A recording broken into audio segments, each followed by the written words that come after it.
विज्ञान नमो ताहि जाते भये अरहंतादिमा। मोक्ष मार्ग प्रकाशक का 7वां अध्याय चल रहा है। व्यवहाराभासी का प्रकरण है। व्यवहाराभासी के प्रकरण में जो धर्म बुद्धि से जैन धर्म को धारण करते हैं उनकी चर्चा चल रही है। ऐसे जीव भी देव शास्त्र गुरु के बारे में क्या गलती करते हैं और 7 तत्व के बारे में क्या गलती करते हैं, ये बात चल रही है। क्योंकि सम्यक दर्शन की परिभाषा में देव शास्त्र गुरु और 7 तत्वों की श्रद्धा मुख्य रूप से आती है। उसमें जीव अजीव तत्व के संबंध में क्या गलती करते हैं, ये बात कल हुई थी कि या तो वो भेद विज्ञान और वितरागता का कारणभूत जो तत्वों का निरूपण है अध्यात्म शास्त्रों में उसे नहीं जानते हैं, और गुणस्थान मागण आदि जो निरूपण है उससे ही संतुष्ट हैं। प्रसंग वैसे भी जानना भी हो जाता है तो जैसे औरों की बात हो ऐसे ही जान लेते हैं, उसमें जीव तत्व मैं हूँ ऐसा नहीं जानते हैं। इस तरह से जो 5 पॉइंट से जीव अजीव तत्व की भूल के बारे में बताया था, अंतिम पॉइंट ये था कि परस्पर में निमित्त नैमित्तिक संबंध बहुत हैं और उन दोनों को पृथक पृथक नहीं जानते हैं, और जो भी कार्य होता है वह दोनों का मिला हुआ मानते हैं। ऐसा नहीं समझते हैं कि ये ज्ञानादि हैं वे आत्मा के कार्य हैं और शरीर इंद्रियां इनमें निमित्त हैं, और जो भाषा है वो शरीर का कार्य है और आत्मा का भाव इसमें निमित्त है। इस बात को वो नहीं पहचानते हैं। इस तरह 2 द्रव्यों के बीच में भिन्नता नहीं जानते, जीव और अजीव के बीच में। ये जीव अजीव तत्व संबंधी भूल है। जब अघीत मिथ्यात्व की चर्चा हुई थी तो कहा था देह में एकत्व बुद्धि जो अनादि से है वो भूल है, और अब ये बता रहे हैं कि जैन शास्त्रों को पढ़कर तिस स्थावर आदि भेद उसमें लिखे ना, तिस जीव, स्थावर जीव, हाथी जीव, घोड़ा जीव, इसलिए वे दोनों के मिक्सचर को जीव मानने लग गए हैं। शास्त्र से पढ़ करके ये अज्ञान निकाला, इसलिए ये गीत है। अब आश्रव तत्व के बारे में बात करते हैं, पेज नंबर 226।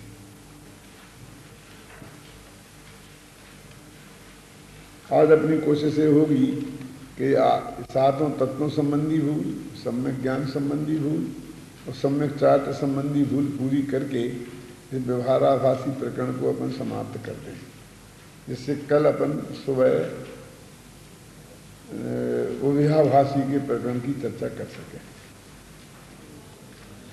आश्रव तत्व के संबंध में सबसे बड़ी बात यह है कि उसमें जो पापाश्रव हैं हिंसादि रूप, उनको तो हे जानता है, लेकिन जो अहिंसादि रूप पुण्याश्रव हैं उन्हें उपादेय मानता है, उन्हें वो मुक्ति का कारण मानता है। लेकिन पंडित जी ने ये तर्क दे के ये बात सिद्ध की है कि जीवों के जीवन मरण और सुख दुख तो अपने अपने पुण्य पाप के उदय के अनुसार होते हैं, और मारने में, हिंसा में मारने की बुद्धि होती है और अहिंसा में बचाने की बुद्धि होती है। तो ये मारने का भाव हो दूसरों को, और चाहे दूसरों को बचाने का भाव हो, दोनों ही वस्तु के स्वरूप से विरुद्ध होने से एक समान ही हेय हैं। लेकिन जो मारने के भाव को तो बुरा समझता है और बचाने के भाव को अच्छा समझता है। इसमें तो यहाँ पे इतना साफ लिखा है कि इस प्रकार अहिंसादिवत सत्यादिक को भी पुण्य बंध के कारण है, और हिंसावत असत्यादिक भी पाप बंध के कारण है। ये सर्व मिथ्याध्यवसाय हैं, वे त्याज हैं। इसलिए हिंसादिवत अहिंसादिक को भी बंध का कारण जानकर हेय ही मानना चाहिए था, लेकिन अज्ञानी व्यवहारादृष्टि नहीं मानता है। क्यों कि हिंसा में मारने की बुद्धि हो, परंतु उसकी आयु पूर्ण हुए बिना वह मरता नहीं है। यह अपनी द्वेष परिणति से आप ही पाप बांधता है, और अहिंसा में रक्षा करने की बुद्धि हो, परंतु उसकी आयु अवशेष हुए बिना वह जीता नहीं है। यह अपनी प्रशस्त राग प्रणति से आप ही पुण्य बांधता है। इस प्रकार दोनों हेय हैं, ये नहीं मानता। और उपादेय क्या है फिर कि जहां बीतराग होकर ज्ञाता दृष्टा रूप प्रवर्ते वहां निर्बंध है, सो उपादेय है। कि दूसरे को मारें कि बचाएं, तो ये समझता ही नहीं है कि तीसरी अवस्था भी हो सकती है कि हम दूसरे के बारे में कुछ सोचें ही नहीं, मारने बचाने का विकल्प ही नहीं करें, क्योंकि उसका जीवन मरण तो उसके अधीन है, हमारे अधीन ही नहीं है। लेकिन ये तो इन दो ही विकल्पों को समझता है कि साहब हमारे सामने यदि कोई बिल्ली चूहे के पीछे दौड़े उसे मारने के लिए, तो हम उसे मर जाने दें कि बचा लें। तो यार अब बचानी चाहिए, सबको ऐसे ही लगता है ना, अब वही धर्म लगता है। लेकिन वास्तव में उसकी आयु के अवशेष बिना हम बचा ही नहीं सकते हैं। और आयु अब पूरी हो गई हो तो आयु बाकी हो तो कोई मार नहीं सकता है। इस सिद्धांत की तरफ कोई ध्यान नहीं देता है। और भी जरा प्रैक्टिकल हम विचार करें दुनियादारी की दृष्टि से, तो अकेली चूहा बिल्ली की ही बात नहीं है। लाखों जीवों का भोजन जीव ही है। जीवो जीव से भोजनम हो रहा है ना। और लाखों देखिए छिपकली हैं, कीड़ों मकोड़ों को खा रही है, जी उसको खा रही है। अब एक जंगल में मुनिराज आत्मा का ध्यान करने के लिए गए हैं, तो जंगल में तो यही होता है ना, यदि वो एक एक को बचाने के लिए एक एक के पीछे दौड़ने लग जाएं तो कितने को बचा सकेंगे बोलो, और वो अपने आत्मा में कब जाएंगे। और जब हम कुत्ते को बिल्ली को मारने से रोकने को जाएंगे तो कुत्ता हम पे आक्रमण करेगा, है ना, वैसे थोड़ी छोड़ देगा। आखिरकार तो हमको सब पैसे उपयोग हटा के अपने आत्मा में ही ले जाना पड़ेगा।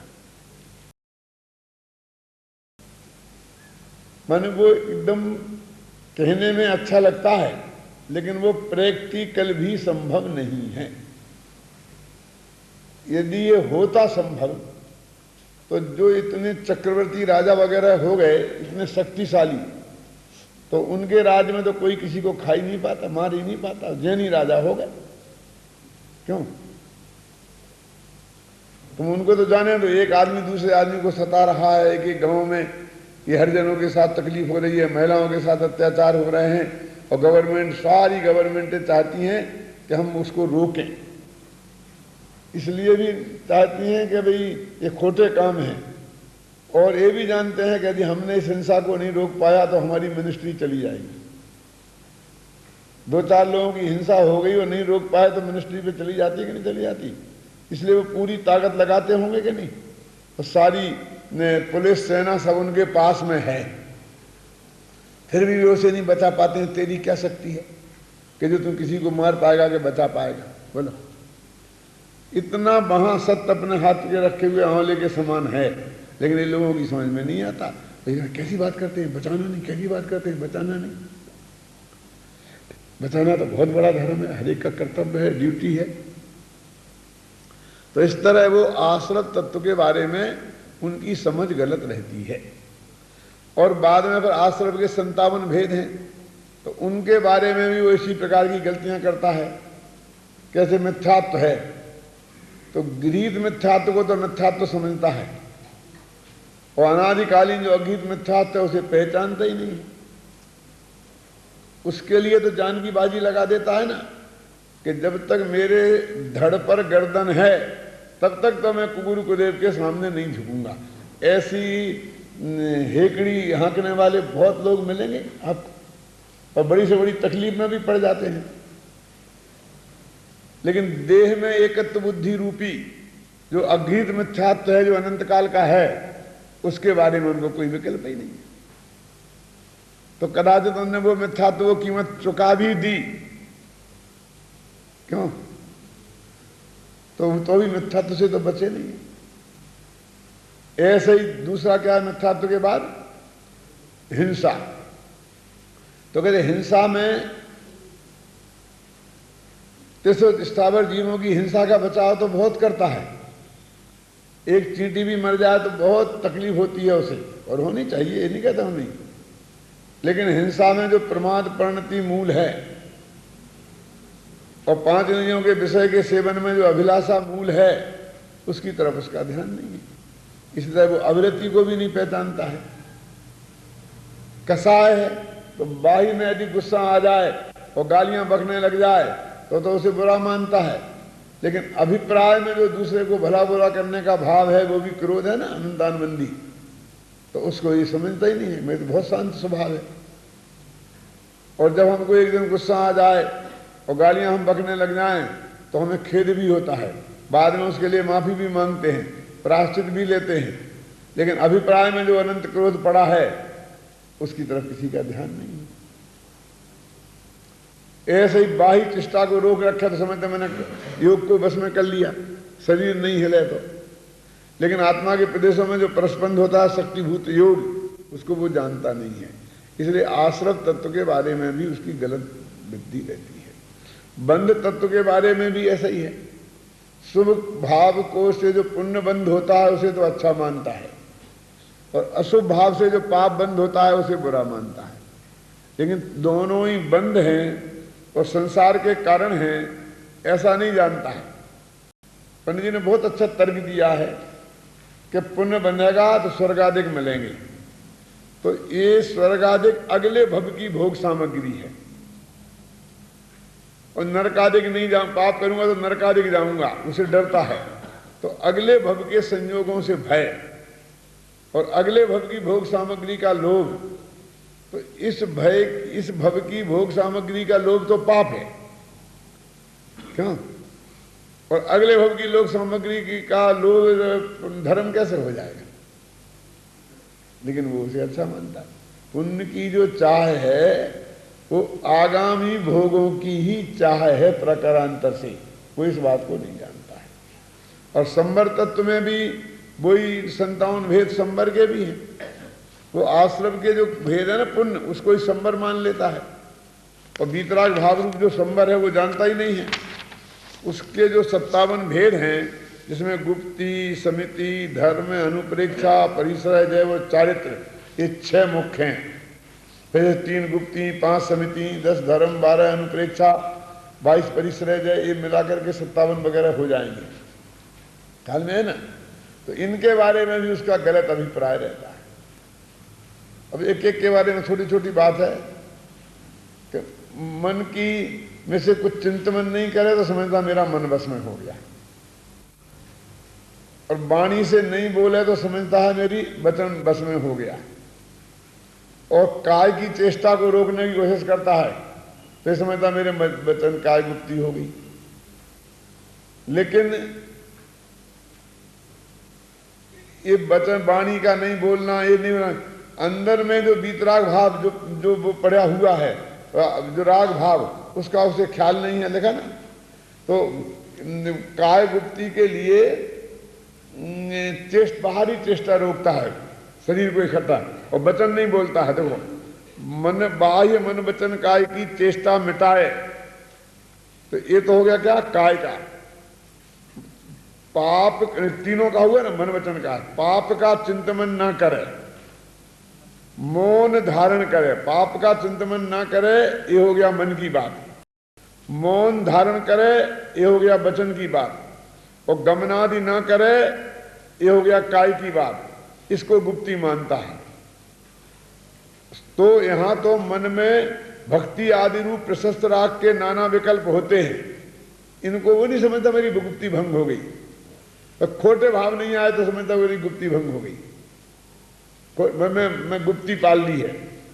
वचन काय की चेष्टा स्वयं ने रोक रखी है, तो वहां तो शुभ प्रवृत्ति हुई है, और प्रवृत्ति में गुप्तीपना बनता नहीं है।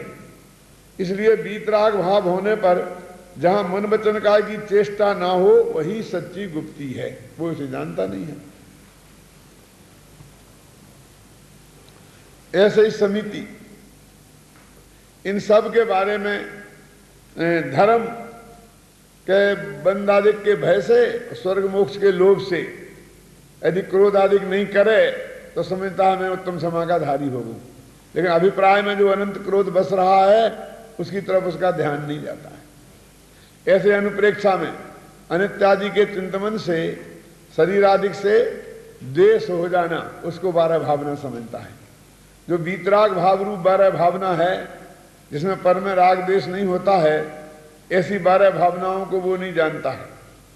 ऐसी परिश्रह जय और चारित्र के बारे में लिखा है ना कि वो महावृतादिक को चारित्र समझता है, जबकि ये महावृतादिक तो वास्तव में आश्रव तत्व में है। इसमें खुद ही लिखा है कि परंतु तत्वा सूत्र में आश्रव पदार्थ का निरूपण करते हुए महावृत अणुवृत्त को आश्रव रूप कहा है। और ये भेद काहे गए हैं, संवर के चल रहे हैं। सो उपादेय कैसे हों तथा आश्रव तो बंध का साधक है, वो मोक्ष का साधक कैसे हो। इसलिए महावृतादि रूप आश्रव भावों को चारित्रपना संभव नहीं होता। तो चारित्र क्या है? सकल कसाय रहित जो उदासीन भाव है उसी का नाम चारित्र है। इसे तो समझते ही नहीं है। महावृतादि अनुवृत्त महावृतादि को पाल करके और अपने को बहुत चारित्रवंत मानता है ना।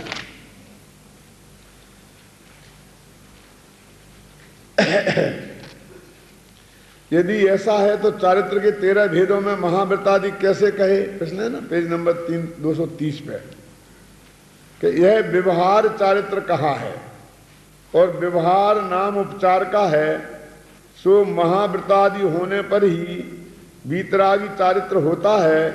इसलिए ऐसा संबंध जानकर महावृतादि को चारित्र का उपचार किया है। निश्चय से निकषाय भाव है वही सच्चा चारित्र है। तो इस तरह संवर तत्व में जो 57 भेद हैं उनके बारे में उन्होंने संक्षेप में चर्चा की।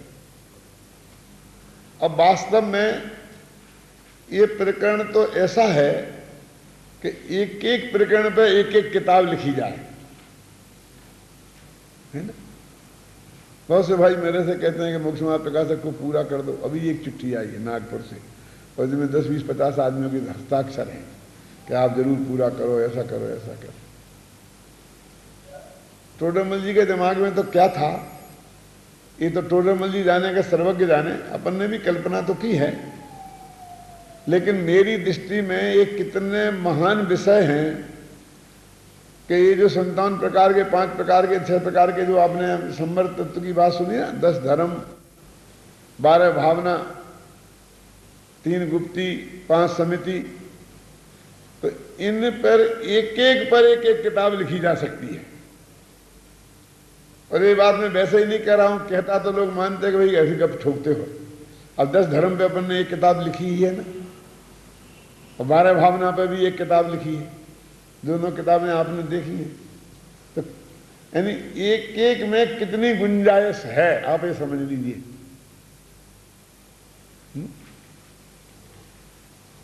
टोडरमल जी लिखते तो 5000 पेज का होता और मैं समझता हूं मैं लिखूं तो 20,000 पेज हो जाए। लेकिन वो टोडरमल जी की बात थोड़ी मैं लिख सकता हूं। मैं अभी भी आपसे कहता हूं कि मान लो कि अपन ने 200-250 पेज में धर्म के 10 लक्षण लिखी, 200 पेज, तो भी मैं ये गारंटी नहीं ले सकता हूं कि टोडरमल जी यदि लिखते वैसा ही मैंने लिख दिया है। वो टोडरमल जी लिखते तो बिल्कुल नया प्रमेय होता। और मेरी समझ में एक बात बिल्कुल नहीं आती है, गले उतरती ही नहीं है कि कोई किसी का काम क्यों करे, कोई किसी का काम कैसे कर सकता है। वो अपना ही करे ना, और अपना ही करने के लिए बहुत विषय पड़ा है जो हमारी समझ में स्पष्ट है, हम वो ही लिखें ना। दूसरे क्या लिखना चाहते थे उसे हम पूरा कर दें, कैसे संभव है। अब आप कह सकते हो जय सेनाचारी, जिन सेनाचारी का गुणभद्राचार्य ने पूरा किया महापुराण, तो मैं ये कहता हूं आपसे कि वो तो कथानक है, तो कथानक तो लोक प्रसिद्ध होता है और शास्त्रों में है। तो उस कथानक के आधार पर तो बात को पूरी की भी जा सकती है, लेकिन जहां कोई कथानक तो है नहीं, इसलिए कोई आधार तो है नहीं ज्यादा, इसलिए ये करना बहुत कठिन काम है। दूसरी बात यह है कि वो भी उस स्तर का कहां हुआ। आदि पुराण में जितना लंबा चौड़ा है, उत्तर पुराण में 23 तीर्थंकरों का, आदिनाथ भगवान का अकेला 23 तीर्थंकरों का भी उससे आधा है। तो उन्होंने तो खाना पूर्ति पूरी कर दी, वास्तव में वो उनका काम कहां पूरा हुआ। गुणभद्राचार्य का काम तो आत्मानुशासन है, तो कितना बढ़िया लिखा। दूसरे का काम का पूरा करने जाए तो अपना काम भी ना होवे और दूसरे का भी पूरा ही नहीं होगा। और राजा वो कहते हैं ना, बकरी अपने जी से जाए और राजा जी को रोनी रहे। फिर भी जगत तो यही कहेगा कि लिखने की कोशिश तो की है, लेकिन वो बात तो नहीं आई। और पंडित कैलाश, वो क्या नाम, शीतल प्रसाद जी ब्रह्मचारी ने कोशिश की ना, मालूम नहीं आपको, उनने मोक्ष मार्ग प्रकाश पूरा कर दिया है। बाकी के हिस्से को उन्होंने लिखने की कोशिश की है, लिखा है, छपा है, लेकिन उसमें कहाँ है, कौन पढ़ता है उसे, कोई जानता भी नहीं है। अब आपने आज तक नाम ही नहीं सुना होगा कि किसी ने इसको पूरा किया है और वो कोई छपा है। ये आज मैं पहली दफे आपको बता रहा हूँ, हैं?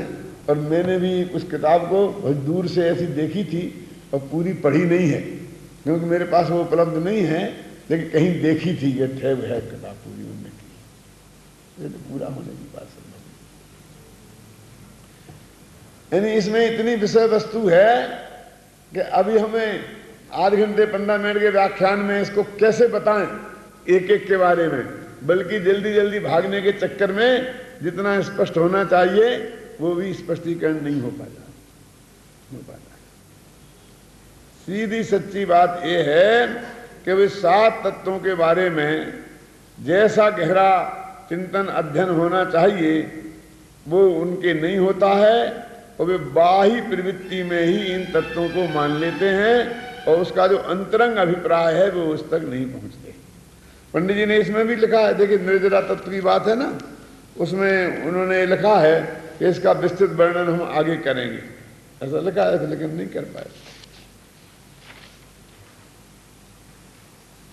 देखो ये लिखा है पेज नंबर 232 में सबसे नीचे की 3 पंक्तियां, इसलिए बाह्य प्रवृत्ति के अनुसार निर्जरा नहीं है। अंतरंग कसाय शक्ति घटने से विशुद्धता होने पर निर्जरा होती है, सो इसके प्रकट स्वरूप का आगे निरूपण करेंगे, वहां से जानना। ये निर्जरा तत्व पे इतना लिखने के बाद उनने अंत में हथियार डालने पड़े।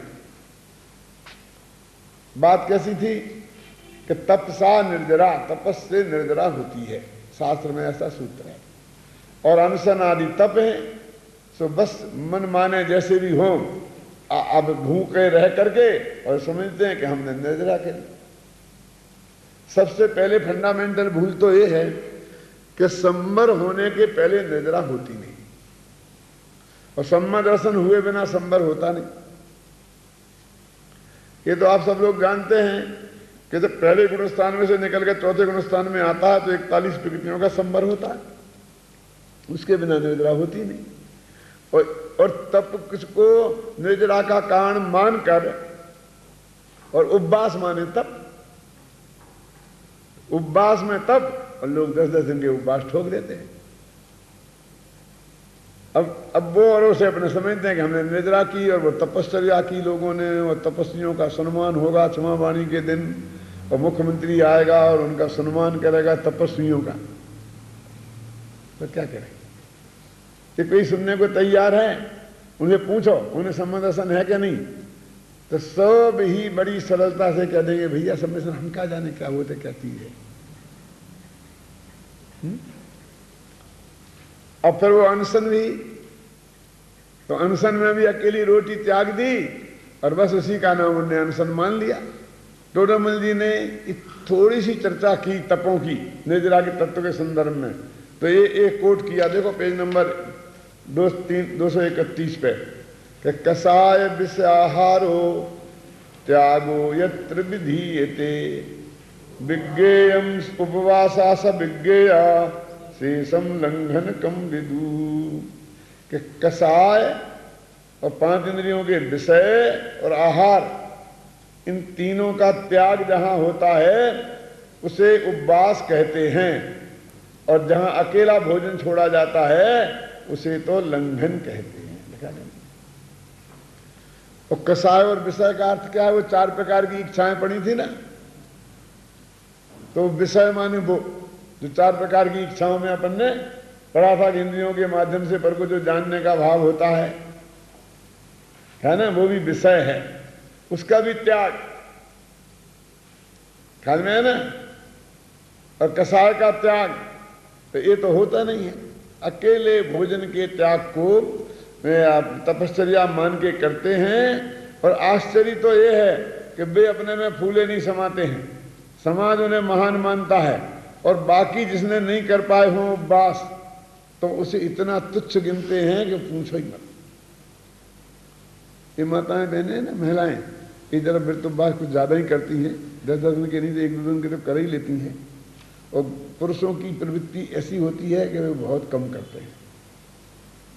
तो एक आस नहीं करें, एक ही टाइम खाएं बस 10 दिन, लेकिन उपवास नहीं करते हैं, और कदाचित 2 टाइम भी खाएं, ऐसा भी होता है नहीं। खैर वो जो कुछ होता है उसकी बात जाने दो, लेकिन उन माताओं बहनों को देखो कि वे अपने को कितनी धर्मात्मा अनुभव करती हैं, और उनको महाभ्रष्ट ऐसा अनुभव करती हैं। उनके अंदर की वृत्ति को तुम देखो, वो कभी कभी भाषा में फूट पड़ती है, क्रिया में कभी कभी फूट पड़ती है कि महातुच्छ उन लोगों को समझती है, महाविषयांध, महाभ्रष्ट, और अपने को बहुत धर्मात्मा समझती है। नहीं, जबकि धर्म का अंश भी नहीं है, बल्कि शास्त्र की आज्ञा का उल्लंघन है।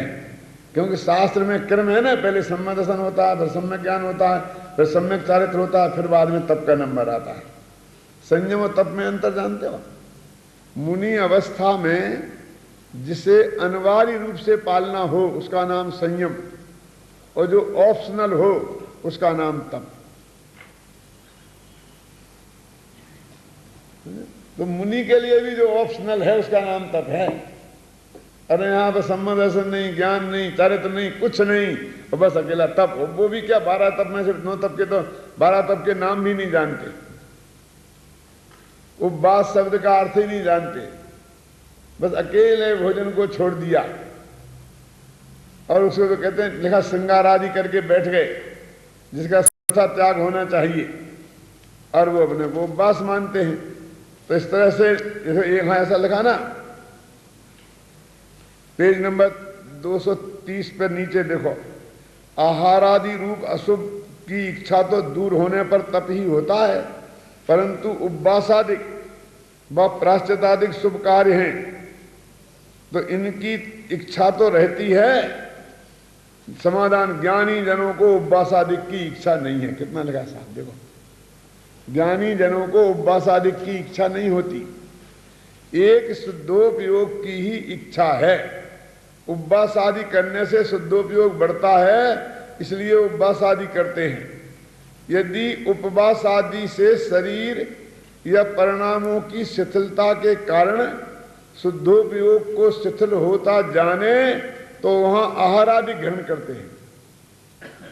देखो अब यहां शुद्धोपयोग का तो नाम ही नहीं जानते, और शुद्धोपयोग देखो सुनो, बहुत मरम की बात, 7वें गुणस्थान से ऊपर होता है, ऐसे मानने वाले और तप को पहले ही गुणस्थान में करो की प्रेरणा देते हैं। जो शुद्धोपयोग वास्तविक तप है ना, तो वो तो 7वें गुणस्थान के ऊपर होना चाहिए ना। अनुसनादिक तो शुद्धोपयोग की वृद्धि के लिए किए जाते हैं ना। अब मूल में है ही नहीं तो उसकी वृद्धि काय की होगी? पेड़ ही नहीं है, पौधा ही नहीं है, तो सींचेंगे किस बात को? है?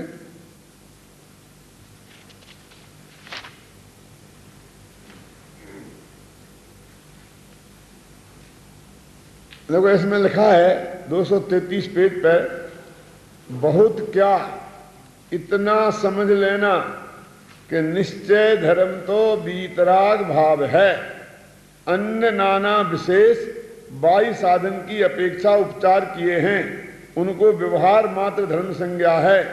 इस रहस्य को नहीं जानता तो उसके सच्चे श्रद्धांत निजरा तत्व का भी सच्चा श्रद्धांत नहीं है। और मोक्ष क्या है? मोक्ष का स्वरूप ही नहीं जानते। वो तो समझते हैं स्वर्ग से अनंत गुणा सुख मोक्ष में है।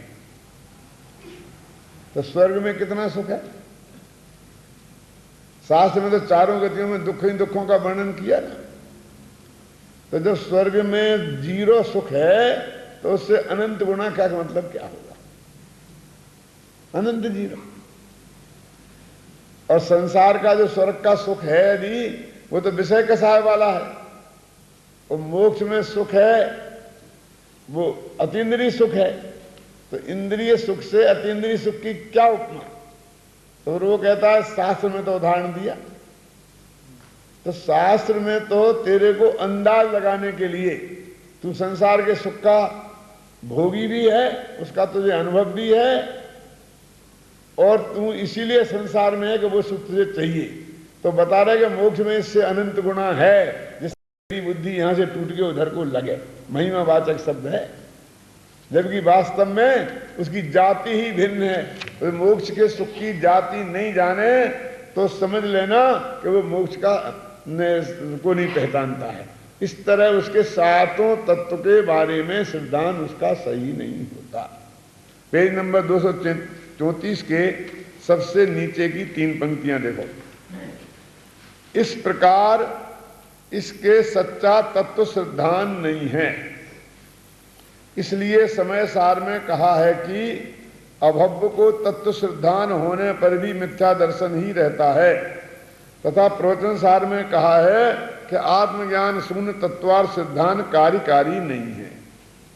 देखो ये क्या, ये सच्चा तत्व सिद्धांत नहीं है। और उदाहरण कौन से दिए? उदाहरण में ये लिखा है कि उसका तत्व सिद्धांत कार्यकारी नहीं है, और यहां कह रहे तत्व सिद्धांत है ही नहीं। तो उसने जो बाहर से किया है ना, तो कहते आत्मज्ञान के बिना, प्रवचनसार में लिखा है कि तत्वार्थ सिद्धांत कार्यकारी नहीं है, माने उसका वास्तव में वो तत्वार्थ सिद्धांत नाम मात्र कहने का है, वास्तविक तत्वार्थ सिद्धांत नहीं है। इस तरह सम्यक दर्शन के बारे में सच्चे देवशास्त्र गुरु का स्वरूप और 7 तत्व की श्रद्धा व्यवहाराभासी की कैसे होती है वो बताइए। अब ये सम्यक ज्ञान और सम्यक चारित्र का भी वो पालन करता है अपने हिसाब से, लेकिन उसकी सच्चे सम्यक दर्शन और सम्यक ज्ञान और सम्यक चारित्र उसके होते नहीं हैं। तो सम्यक ज्ञान के नाम पर वो क्या करता है और वो क्यों गलत है, थोड़ी सी चर्चा अब वो इसके बारे में आरंभ करते हैं। देखो एक प्यारा पढ़ें जरा, अच्छा है। शास्त्र में सम्यक ज्ञान के अर्थ शास्त्राभ्यास करने को सम्यक ज्ञान होना कहा है। शास्त्राभ्यास करने से सम्यक ज्ञान होना कहा है। क्या कहा है? कि शास्त्राभ्यास करने से सम्यक ज्ञान होता है। अब आज का मैं ये पूछता हूं कि शास्त्राभ्यास है ये कौन सा ज्ञान है? कि इंद्रिय ज्ञान है कि अतीन्द्रिय ज्ञान? इंद्रिय ज्ञान है। क्यों? और शास्त्र में कहा है ना शास्त्राभ्यास करने के लिए, ताते दिन भर कथे तत्व अभ्यास करीजिए। तो ये जो 7 तत्व का जो निर्णय होगा वो 7 शास्त्राभ्यास माने देशना लब्धि से ही होगा ना। अब आजकल ये बात आने लगी है कि इंद्रिय ज्ञान प्रयोजन भूत नहीं है। अरे प्रयोजन भूत और अप्रयोजन भूत का निर्णय तो तत्वों के बारे में होता है, डिवीजन कि प्रयोजन भूत क्या है, ज्ञेय के बारे में होता है। ज्ञेय प्रयोजन भूत कौन सा है और कौन सा ज्ञेय प्रयोजन भूत नहीं है, माने किसको जानना उपयोगी है और किसको जानना नहीं उपयोगी है। ये किसको माने ज्ञेय हुआ ना, ज्ञान में तो प्रयोजन भूत और अप्रयोजन भूत का भेद है ही नहीं। लेकिन आज मैंने ऐसा एक वाक्य पढ़ा कि इंद्रिय ज्ञान प्रयोजन भूत नहीं है। पहले तो ऐसा चलता था ना, इंद्रिय ज्ञान ज्ञान ही नहीं है। अभी बहुत तर्क और युक्तियों से बात सामने आ गई कि ज्ञान ही नहीं है, ये बात तो जच्ची नहीं। तो उसके लिए नया शब्द निकाला है कि इंद्रिय ज्ञान प्रयोजनभूत नहीं है। तो मैं पूछता हूं कि जीवादि पदार्थ प्रयोजनभूत हैं कि नहीं? उन जीवादि पदार्थों को पहले हमें जानना है, 7 पदार्थों को। वो इंद्रिय ज्ञान से जानेंगे कि अतीन्द्रिय ज्ञान से? वो शास्त्र पढ़ के जानेंगे, गुरु से सुन के जानेंगे। तो गुरु से सुनेंगे तो कान से सुनेंगे, और शास्त्र पढ़ेंगे तो आंख से पढ़ेंगे। तो वो इंद्रिय ज्ञान हो गया कि नहीं हो गया? और इसका निर्णय करना ये हमारे लिए जरूरी है, प्रयोजनभूत है कि नहीं है? बोलो। अब इसकी बात सामने आएगी तो फिर कोई और नया शब्द खोजेंगे। सरलता से ये स्वीकार नहीं कर सकते हैं कि भाई अब ये निकल गया तो निकल गया। समझ में आया ना? देखो, इंद्रिय ज्ञान से साक्षात आत्मा सीधा पकड़ में नहीं आएगा। जब तक हम इंद्रिय ज्ञान का उपयोग करते रहेंगे, शास्त्र पढ़ते रहेंगे, तो आत्मा का अनुभव नहीं होगा।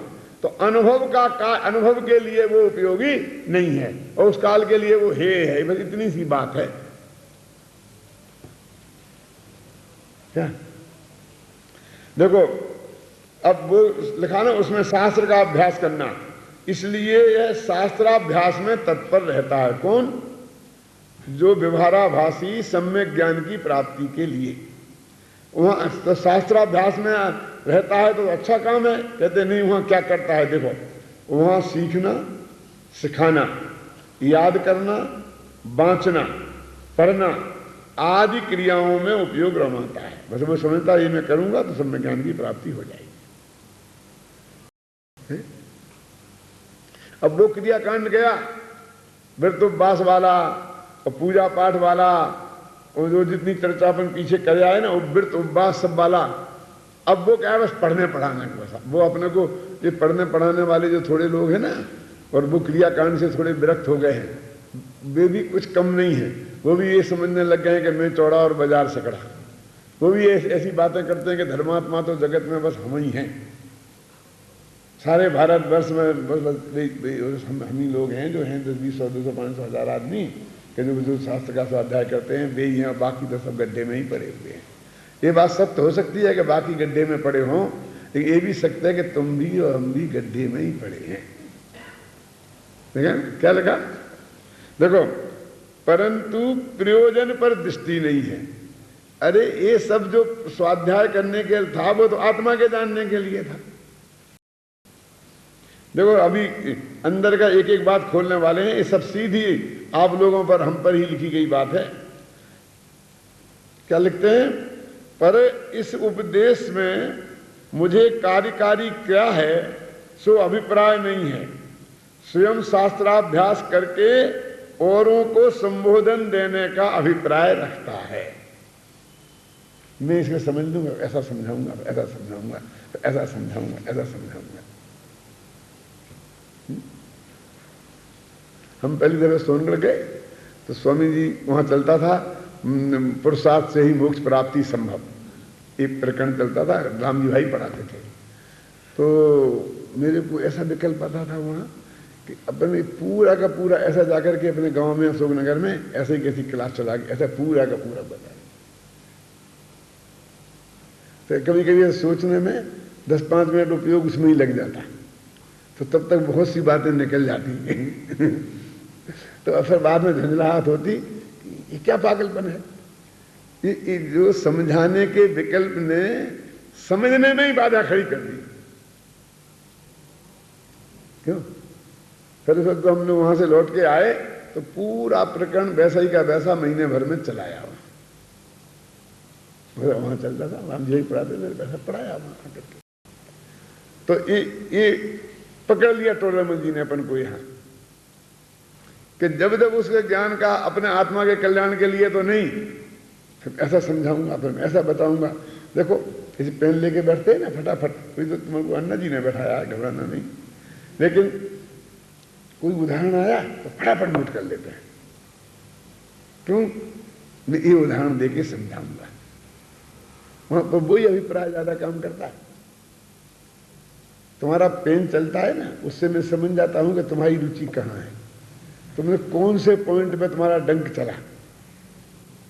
पूरे उदाहरण पे चला कि मूल तत्व ज्ञान पे चला, कौन सी बढ़िया बात आई जो तुमने नोट करने के लायक समझी? कोई जो किताब होती है ना, उसके निशान लगे होते हैं ना, उससे मालूम पड़ता है कि कौन सी चीज इसको प्रभावित करती है और किस पर जो अपनी कलम चलाता है ना?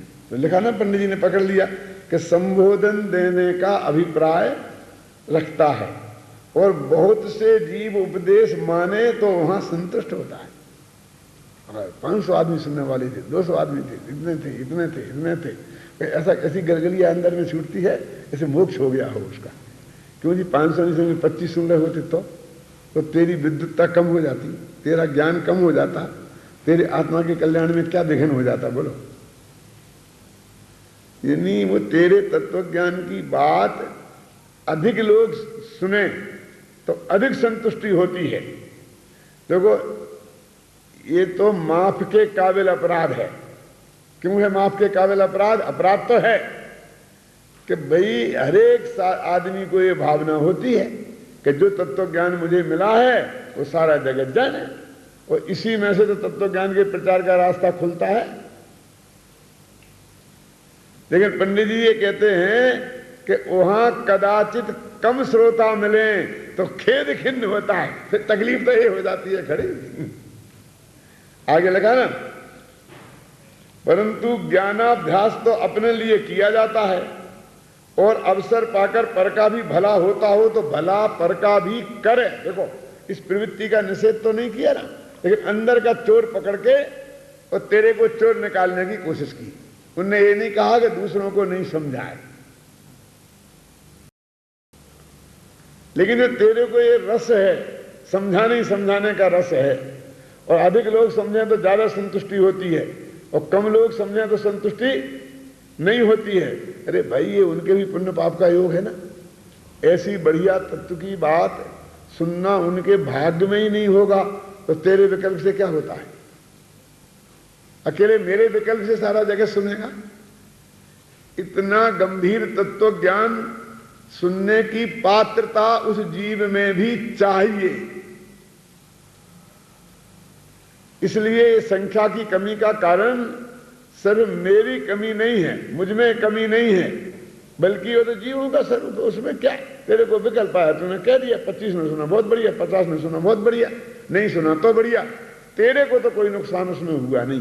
नुकसान हुआ तो जिसे नहीं सुनने वाले का हुआ। देखो, तथा कोई उपदेश ना सुने तो मत सुनो, स्वयं क्यों विषाद करे। शास्त्रार्थ का भाव जानकर भला अपना भला करना, शास्त्र का अर्थ समझ के, भाव समझ के अपना कल्याण कर लो। कोई नहीं सुनता तो नहीं सुनने दो। तथा शास्त्राभ्यास में कितने ही तो व्याकरण, न्याय, काव्य आदि शास्त्रों का बहुत अभ्यास करते हैं, परंतु वे तो लोक में पांडित्य प्रकट करने के कारण हैं, उनमें आत्महित का निरूपण तो है नहीं।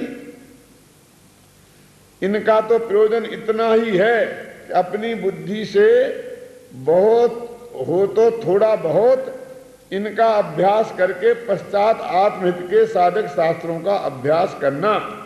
यदि बुद्धि थोड़ी हो तो आत्महित के साधक सुगम शास्त्रों का अभ्यास करना, अपनी भाषा में लेके छोड़ देना इनको। ऐसा नहीं करना कि व्याकरण आदि का अभ्यास करते करते आयु पूर्ण हो जाए और तत्व ज्ञान की प्राप्ति न हो। फिर इन्होंने पूरी मीमांसा इस बात पर की है कि आप ये कहते हो तो हम व्याकरण पढ़ेंगे ही नहीं, हम न्याय पढ़ेंगे नहीं, यही तो हम कहते थे। ये जबरदस्ती हमारे गले मर दिया है, हम तो पढ़ने नहीं चाहते।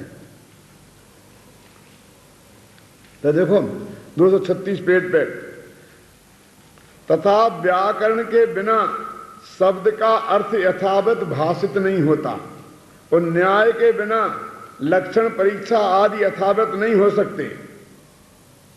इसलिए वचन द्वारा वस्तु के स्वरूप का निर्णय व्याकरण आदि बिना भली भांति न होता जानकर उनकी आमनाय अनुसार कथन किया। भाषा में भी उनकी थोड़ी बहुत आमनाय आने पर उपदेश हो सकता है, परंतु उनकी बहुत आमनाय भली भांति निर्णय हो सकता है। इसलिए हमने उनको कहा कि भाई इन न्याय व्याकरण का थोड़ा बहुत अभ्यास करो।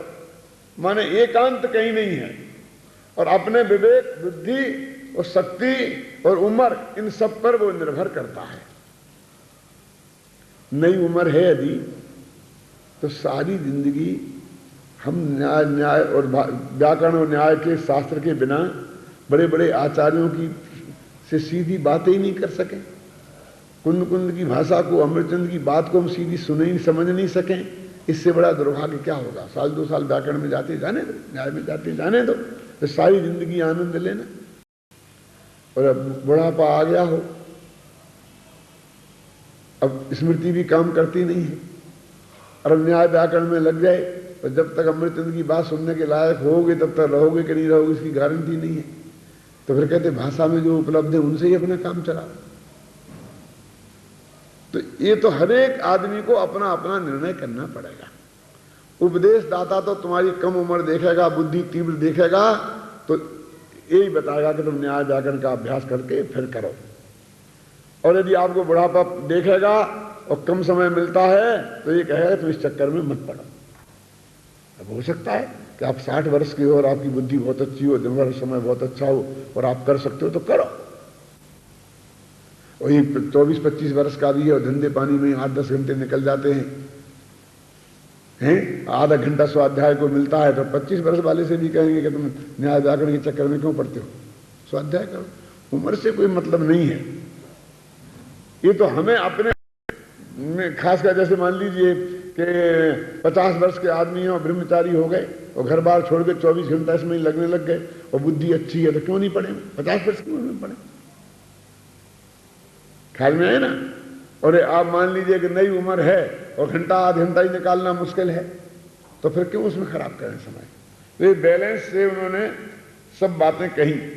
अब वो क्या करते हैं कि उन लोगों की खबर ली थोड़ी, कि जो थोड़ा बहुत तो समय मिलता है आत्मा के कल्याण के लिए, तो उनमें प्रयोजनभूत अध्यात्म शास्त्र तो पढ़ते नहीं, या तो न्याय व्याकरण में समय खराब करते हैं, या कहानी किस्सों में समय खराब करते हैं, या करुणानि योग में उलझ के रह जाते हैं, या चरुणानि योग के ग्रंथों के पढ़ने में जिंदगी खराब करते हैं। तो उनकी खबर थोड़ी सी ली है उन्होंने। देखो पेज नंबर 36 पर नीचे, सबसे नीचे का पैरा, कितने ही जीव पुण्य पापादिक फल के निरूपक पुराणादि शास्त्रों का। देखो क्या परिभाषा दी है। पुराण माने क्या? पुण्य पाप के फल को बताने वाले शास्त्र हैं पुराण। और पुण्य पाप की क्रिया के निरूपक आचारादि शास्त्रों का। ये आचारादि शास्त्र धर्म की क्रिया नहीं बताते, पुण्य पाप की क्रिया बताते हैं। बस एक क्रिया करने से पाप होता, एक क्रिया करने से पुण्य होता। लिखा देखो आपकी किताब में, पुण्य पाप के निरूपक आचारादि शास्त्र और पुण्य पाप का फल के निरूपक पुराणादि शास्त्र, और गुणस्थान मारणा और कर्म प्रकृति और त्रिलोक आदि के निरूपक कर्णानि योग के शास्त्रों का अभ्यास करते हैं। परंतु यदि आपका इनका प्रयोजन नहीं बिताते तब तो तोते जैसा ही पढ़ना हुआ कि क्यों लिखे शास्त्र में एक। और यदि इनका प्रयोजन विचारते हैं तो वहां पाप को बुरा जानना, पुण्य को भला जानना, गुणस्थानादिक का स्वरूप जान लेना, और इतना अभ्यास करेंगे तो हमारा भला है इत्यादि प्रयोजन का विचार किया तो इससे इतना तो होगा कि नरकादिक नहीं होगा, स्वर्गादिक होंगे, लेकिन मोक्ष मार्ग की प्राप्ति तो होगी। कितना साफ लिखा है, बोलो। इनसे मोक्ष मार्ग की प्राप्ति नहीं होगी, पुण्य पाप से छूट जाएंगे, पुण्य में लग जाएंगे। जितनी जितनी उन पुराणों को पढ़ो तो उसमें बीच बीच में लिखा था, हे जीवो इसलिए पुण्य को जानकर पुण्य का निरंतर सेवन करो। फलाना राजा ने पुण्य किया था, उसने स्वर्ग में गया, फिर ऐसा हुआ, फिर चक्रवर्ती हुआ, फिर ऐसा हुआ, इसलिए पुण्य का सेवन करो। ऐसा खूब खूब लिखा है। तो फिर क्या करें? तो देखो, तो प्रथम सच्चा तत्व ज्ञान हो, क्रम तो ये है शास्त्रों के पढ़ने का। फिर पुण्य पाप के फल को संसार जाने और शुद्धोपयोग से मोक्ष माने और गुणस्थानादि जीव का व्यवहार निरूपण जाने इत्यादि ज्यों का त्यों सिद्धांत करता हुआ इनका अभ्यास करे तो सम्यक ज्ञान हो। ये समझे कि मैं पुराण पढ़ रहा हूं, इसमें तो पाप से हटाकर पुण्य में लगाने की बात ही आएगी, तो पढ़े तो कोई दिक्कत नहीं। सो तत्व ज्ञान के कारण तो अध्यात्म रूप द्रव्यानि योग के शास्त्र हैं। कितना साफ लिखा। और कितने ही जीव उन शास्त्रों का भी अभ्यास करते हैं, वे भी गलती में रहते हैं। वे क्या गलती करते हैं? परंतु वह जैसा लिखा है वैसा निर्णय स्वयं करके आपको आप रूप, पर को पर रूप, आशीर्वादिक को आशीर्वाद रूप से ध्यान नहीं करते। मुख से तो यथावत निरूपण ऐसा करें कि जिसके उपदेश से अन्य जीव सम्मय दृष्टि हो जाए। देखो कितनी कह गए, इतना सच्चा आगम के आधार पर द्रव्यलिंगी मुनि को ऐसा निरूपण करते होंगे। एक शब्द की गलती कोई नहीं निकाल सकता। कोई भावलिंगी उनके रूपण में एक शब्द की गलती नहीं निकाल सकता कि दूसरों को सम्मोहन हो जाए। अब वो लोग कहते हैं ना कि नहीं होती वो देशना लब्धि, और दूसरों को हो जाए लिखा के नहीं लिखा, बहुत कम होता है। लेकिन वो हुआ है तो उसके उपदेश से नहीं हुआ है, वो उपदेश तो आगम का है। हमको ये डर लगता है कि अज्ञानी से कैसे, अज्ञानी से कहां हुआ? उसने तो वो तो टेप रिकॉर्डर जैसा है, समझे ना। भाई दिव्य ध्वनि खिरी भगवान की, तो तुम्हारे कानों में तो वो यंत्रों के माध्यम से आई। गुरुदेव का प्रवचन हुआ तो तुम्हारे कान में तो स्पीकर के ही माध्यम से आई ना। तो अब टेप चला दो तुम, तो भी वो स्पीकर के माध्यम से तुम्हारे कान में वो आता नहीं है। तो मैं पूछता हूं कि मिथ्या दृष्टि समझती तो जाने दो, टेप से देशनालब्धि हो सकती है कि नहीं? जरा सोच में। गुरुदेव की टेप अपन को उपलब्ध है ना, इसलिए कह रहा हूं। कोई विकल्प हो ना, विज्ञानी का में समागम नहीं है, तो टेप से हो सकती है कि नहीं? नहीं साहब, टेप से तो नहीं हो सकती, बस सामने गुरुदेव होना चाहिए तो ही होगी है। तो उन्हीं की वाणी है ना, और सामने गुरुदेव होते तो भी स्पीकर के माध्यम से तुम्हारे पास आती ना। तो मुख्यता तो साक्षात सुनने की है, क्योंकि वो हाव भाव और सब बातें से भी पाती हैं। लेकिन उपलब्ध नहीं हो तो नहीं ही होगा, तो इससे तो बीज ही समाप्त हो जाएगा। ऐसी बात नहीं है, लगा ना। सब पर यथावत निरूपण करा कि उसके उपदेश से अन्य जीव सम्मय दृष्टि हो जाए, वो मिथ्या दृष्टि रहे। क्योंकि भाषा में तो वही शब्द आए जिनका अभिप्राय सही था, और सामने वाले ने पकड़ लिया और खुद ने नहीं पकड़ पाया उनका अभिप्राय कि ऐसा कैसे हो सकता है। तो उन्होंने उदाहरण दिया कि कोई बालक स्त्री का स्वांग बनाकर नाचे, 10 वर्ष का बालक हो, तो कोई वो तो समझता नहीं है। अब उसकी जो ट्रेनिंग देने वाले ने उसे सब नाचने में ऐसे हाव भाव सिखा दिए, जैसे जिससे कि दूसरों को श्रृंगार रस के सिखा दिए कि काम भावना की उत्तेजना हो जाए। वो तो कुछ समझता नहीं। वैसे वैसे हाथ पैर मटकाता है, वैसे आंखें मटकाता है, वैसे अंगों को हिलाता डुलाता है, ऐसे कपड़े पहन लिए हैं। तो कहते दूसरे कामुक हो जाएं, लेकिन उसको कुछ नहीं होता। ऐसे ही ये है कि जिनवाणी पढ़कर इतनी बढ़िया शब्दों में बोले कि दूसरों को सम्मादर्शन हो जाए, पर ये वैसे ही का वैसा रह जाता है। ये व्यवहाराभासी की सम्यक ज्ञान की आराधना करने वालों की स्थिति बता रहे हैं। देखो इसमें लिखा है, इस प्रकार यह 11 अंग पढ़े तथापि सिद्धि नहीं होती, सो ही समय सारादि में मिथ्या दृष्टि को 11 अंगों का ज्ञान होना लिखा है ना। सबसे नीचे लिखा ना, परंतु मैं ज्ञान स्वरूप हूं, इस प्रकार स्वयं को परद्रव्य से भिन्न केवल चैतन्य द्रव्य अनुभव नहीं करता, इसलिए आत्मज्ञान शून्य आगम ज्ञान भी कार्यकारी नहीं है। इस प्रकार यह सम्यक ज्ञान के अर्थ जैन शास्त्रों का अभ्यास करता है, तथापि सम्यक ज्ञान नहीं है। ये तो सम्यक ज्ञान ही निपटा, अभी सम्यक चारित्र का बाकी है। देखो कल चलेंगे क्या होता है।